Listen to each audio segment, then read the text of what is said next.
সকাল থেকে অশান্ত ধানমন্ডি ৩২ নম্বর।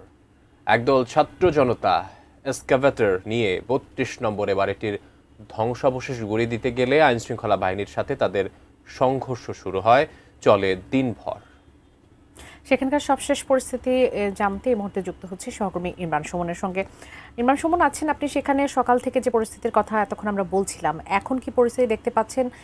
সেখানে তো আসলে আমরা শুনেছিলাম যে খেলার মাঠ তৈরি করা হবে, শেষ চিহ্নটুকু মুছে ফেলা হবে। সন্ধ্যার পর এখন পর্যন্ত ধানমন্ডি ৩২ নম্বর থেকে সামনে এগিয়ে যে মেট্রো শপিং কমপ্লেক্স, সেখানে অবস্থান নিয়েছে সেনাবাহিনী। এরপর সেনাবাহিনীর পেছনে আইনশৃঙ্খলা রক্ষাকারী বাহিনী অন্যরাও আছে।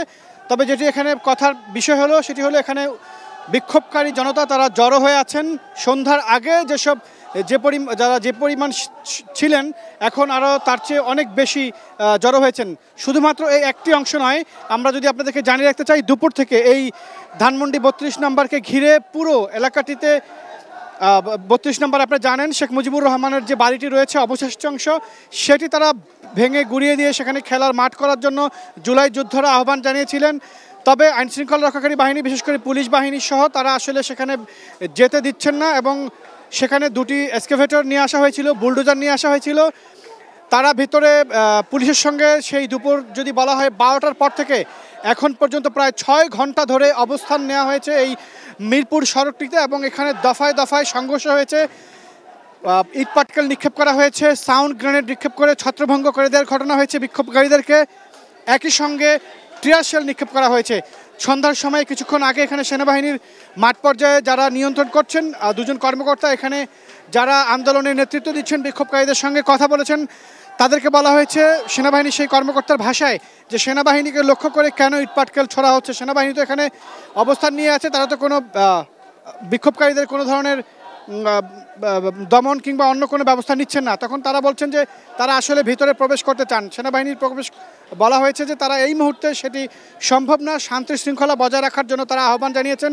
আপনারা জানেন ইতিমধ্যেই অন্তর্বর্তী সরকারের তরফ থেকেও বলা হয়েছে জনগণ যাতে কোনো ধরনের বিশৃঙ্খলা না করেন, জনগণকে শান্ত থাকার আহ্বান জানানো হয়েছে। তবে জনতার মধ্যে যে ক্ষোভ আছে, আপনারা জানেন যে জুলাই গণ অভ্যুত্থানে সাবেক প্রধানমন্ত্রী যিনি ভারতে পালিয়ে গেছেন ক্ষমতাচ্যুত শেখ হাসিনা, তিনি গণহত্যার ইতিমধ্যেই তার বিরুদ্ধে আন্তর্জাতিক অপরাধ ট্রাইব্যুনাল মৃত্যুদণ্ডের আদেশ দিয়েছেন।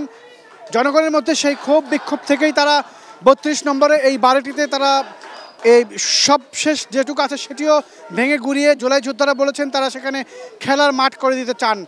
তো বাস্তবতা আসলে ভিন্ন। এখানে আইনশৃঙ্খলা রক্ষাকারী বাহিনীর কঠোর অবস্থান আপনারা দেখছেন, তারা নড়চড় নেই, তারা এখানে অবস্থান নিয়ে আছেন।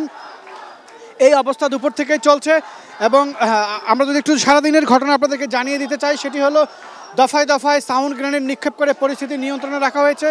বারবার বিক্ষোভকারীরা ৩২ নম্বরের দিকে এগিয়ে যাওয়ার চেষ্টা করেছিলেন। পুলিশের তরফ থেকে বারবার সাউন্ড গ্রেনেড, টিয়ার শেল নিক্ষেপ করে পরিস্থিতি নিয়ন্ত্রণে আনা হয়েছে এবং ছত্রভঙ্গ করে দেওয়া হয়েছে। সবশেষ এই ধানমন্ডির এই জায়গায় সোবানবাগ মসজিদ এবং মেট্রো শপিং কমপ্লেক্সের মধ্যবর্তী যে সড়কটির জায়গায়, সেটার দুপাশেই সেনাবাহিনী অবস্থান নিয়ে আছে। তারা আসলে শান্ত থাকার জন্য বিক্ষোভকারীদের আহ্বান জানিয়েছেন। বিক্ষোভকারীরা এখানে বারবার বিভিন্ন ধরনের স্লোগান দিচ্ছেন, স্লোগানে মুখরিত হয়ে উঠেছে ধানমন্ডির এই সড়কটি। তো আমার কাছে এই ছিল সবশেষ ধানমন্ডির ৩২ নম্বরকে ঘিরে বিক্ষোভকারীদের অবস্থা। বাবলি।